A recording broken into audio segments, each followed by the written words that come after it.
ಈ ಟ್ಯಾಕ್ಸಿ ಅವ್ರ ಹೆಂಡತಿ ಪ್ರೆಗ್ನೆಂಟ್, ಅದಕ್ಕೆ ಅಣ್ಣ ಟೆನ್ಷನ್ ಸಿಗರೇಟ್ ಹೊಡಿತಿದ್ದ. ಅವಾಗ್ಲೇ ನರ್ಸ್ ಬತ್ ಖುಷಿ ವಿಷಯ ಹೇಳ್ತಾಳೆ, ನೋಡ್ರಿ ಆಪಲ್ ತರ ಇದೆ. ಅಪ್ಪಯ್ಯ ಅಪ್ಪಯ್ಯ ಅಪ್ಪಯ್ಯ. ಅವ್ರ ಅಪ್ಪಂಗ್ ಫುಲ್ ಖುಷಿ ಆಗ್ಬಿಡುತ್ತೆ. ನೆಕ್ಸ್ಟ್ ದಿವಸ ಟ್ಯಾಕ್ಸಿ ಪಾಪು ಅಳ್ತಾ ಇರುತ್ತೆ. ಅಪ್ಪಯ್ಯ ಅಪ್ಪಯ್ಯ ಅಪ್ಪಯ್ಯ. ಅದಕ್ಕೆ ಒಂಚೂರು ಬಿಸಿ ಬಿಸಿ ಇಂಜಿನ್ ಆಯಿಲ್ ಕುಡಿಸ್ತಾರೆ. ಟ್ಯಾಂಕ್ ಹೆಚ್ಚಿನ ಇವ್ರ ಅಪ್ಪ ಅಮ್ಮಂಗೆ ಇವ್ನ್ ದೊಡ್ಡ ಮೇಲೆ ಒಳ್ಳೆ ಟ್ಯಾಕ್ಸಿ ಆಗ್ಬೇಕು ಅಂತ ಇರುತ್ತೆ.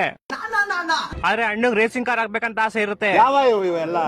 ಜನ್ಮಕ್ಕೆ ಹೋಗೋ ಕೋಪ ಮಾಡ್ಕೊಂಡ್ ಮಗು ರೂಮ್ ಒಳಗಡೆ ಬರುತ್ತೆ. ನೋಡಿದ್ರೆ ರೇಸಿಂಗ್ ಕಾರ್ ಸೆಟಪ್ ನ ಅಣ್ಣ ರೂಮ್ ಒಳಗಡೆ ಇಟ್ಕೊಂಡಿರ್ತಾನೆ. ಏನ್ ಅರ್ಥವೇ ಆಗ್ತಿಲ್ವೇ ಈ ಕೇಸು. ಆಮೇಲೆ ಅಣ್ಣ ಫುಲ್ ಮಾಡಿಫೈ ಆಗ್ಬಿಡ್ತಾನೆ. ಹೆಂಗ ಇವೆಲ್ಲ ಅವ್ರ ಅಪ್ಪ ಅವ್ರ ಮಗನ್ ದಿಕ್ಕಿ ತೆಗ್ಬಿಟ್ಟು ಬೈಟ್ ಅಂತ ಹೊಡಿತಾರೆ. ಅಪ್ಪಯ್ಯ ಅಪ್ಪಯ್ಯ ಅಪ್ಪಯ್ಯ ಅಪ್ಪಯ್ಯ. ಅವ್ರ ಅಪ್ಪ ರೂಮ್ ಅಲ್ಲಿ ಲಾಕ್ ಮಾಡ್ಬಿಡ್ತಾನೆ. ಆದ್ರೂ ಅಣ್ಣ ಕಿಟಕಿಯಿಂದ ಎಸ್ಕೇಪ್ ಆಗ್ಬಿಡ್ತಾನೆ. ಈ ಕತ್ತೆಗೆ ಹೆವಿ ಟ್ಯಾಲೆಂಟ್ ಇರುತ್ತೆ. ಕೆಲಸ ಮಾಡ್ತಾ ಮಾಡ್ತಾನೆ ಗಿಟಾರ್ ಬರ್ಸುತ್ತೆ. ಇಲ್ಲಿ ಎಲ್ಲಾ ಪ್ರಾಣಿಗಳು ಸೇರಿ ಶಿಪ್ ರೆಡಿ ಮಾಡ್ತಾ ಇರ್ತಾರೆ. ಇಲ್ಲಿ ಶಿಪ್ ಇಂದ 2 ಪಾರ್ಟ್ ನ ಜಿಪ್ ಹಾಕ್ಬಿಟ್ಟು ಜಾಯಿಂಟ್ ಮಾಡ್ಬಿಡ್ತಾರೆ. ಇವ್ರು 3 ಜನ ಕೆಲಸ ಮಾಡ್ರು ಅಂದ್ರೆ ಅವ್ರಿಗವ್ರೆ ಒಬ್ರಿಗೊಬ್ರು ಮಣ್ಣಾಕಂತಿರ್ತಾರೆ. ಈ ಹಂದಿ ಕಬ್ಣನ ಕರಗಿಸಿ ಒಂದ್ ಬಾಕ್ಸ್ ಹಾಕ್ತಾನೆ. ಓಕೆನಾ. ಆಮೇಲೆ ಇಲಿ ಅದರಿಂದ ಕಬ್ಣದ ಪ್ಲೇಟ್ ನ ತಯಾರು ಮಾಡ್ತಾನೆ. ಈ ಮಿಷಿನ್ ಎಲ್ಲಾ ಪ್ಲೇಟ್ ನ ಇಸ್ಪಿಟ್ ತರ ಎಸೆಯುತ್ತೆ. ಇವರೆಲ್ಲರೂ 2095 ಬದುಕ್ತವ್ರೆ. ಈ ಕೋತಿ ಕಸದೊಳಗಡೆ ಹೋಗ್ಬಿಟ್ಟು ಕಸ ಕ್ಲೀನ್ ಮಾಡ್ತಾ ಇರುತ್ತೆ.